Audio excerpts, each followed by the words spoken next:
overview and deeper context of today's objective, let us hear from our SK Federation President, Honorable Milton John Figurita, for the rationality of the activity. Let us hear.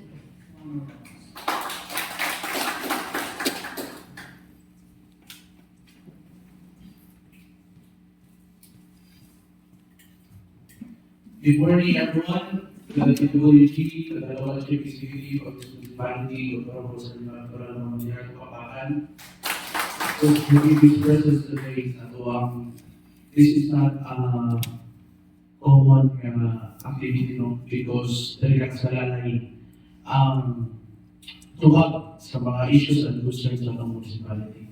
Kaya sa muliang bayan members of this municipality, led by our municipal vice mayor, Honorable Edgar Pasana Brigolaser, good morning, sa mga kawalan, sa mga opisyalis, sa mga barangay, sa mga representante, good morning, sa mga kapitan, down to the staff, and also the LGU staff or SP staff. So, I give a short rationality because sa message ng Vice Mayor kanina, did that because of shorter time, no? Gamay rin kayo ang time na to.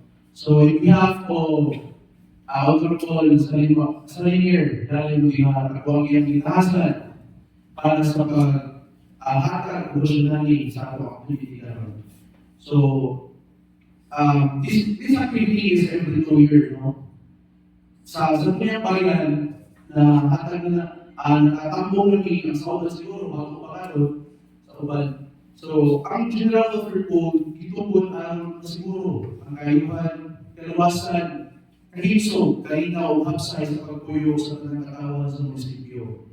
Tumungin ang paghatag ng klaro o organisado ng mga polisiya o regulasyon na matubag sa mga panginahangan o may kalahing isyu ang ilatubag sa komunidad.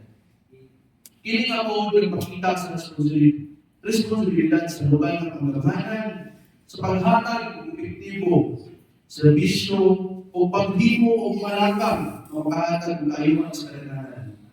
Ipasigod daw sa pagiging mga pagmamala, unang transparency, kadua accountability, partisipasyon sa katauhan o malungkalong na pag-uswa sa munisipyo.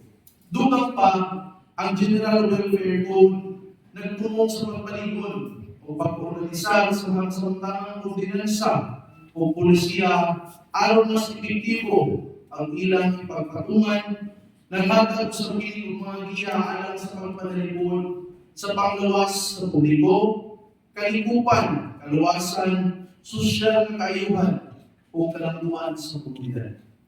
Pinangilihin ang munisipyo ng tinumba ng makahimo sa kamalinawan, luwas, progresibo o inklusibo o voluntarong komunidad, diin ang matanulubyo at may batas ng oportunidad ng uswag o makakampo sa tinumang kalanduan sa munisipyo.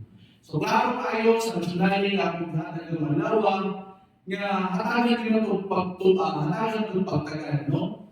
I know that most of us visit sa mga opisina, pero naon na rin kadalasan na ito ang mga sa office, naot nga kita maminaw o kung ano concern, pwede man mo magkita siguro, depende sa RP, no? So, balala, taas ang mga istorya, naon, RP give us his best para maka-learn din me, no? Kay bisan pa kami magbabalao, naminaw ang organizations at tools sa mga para panday ang mga tao para sa kailangan sa munisipyo. Dahil salamat, kumain tayo.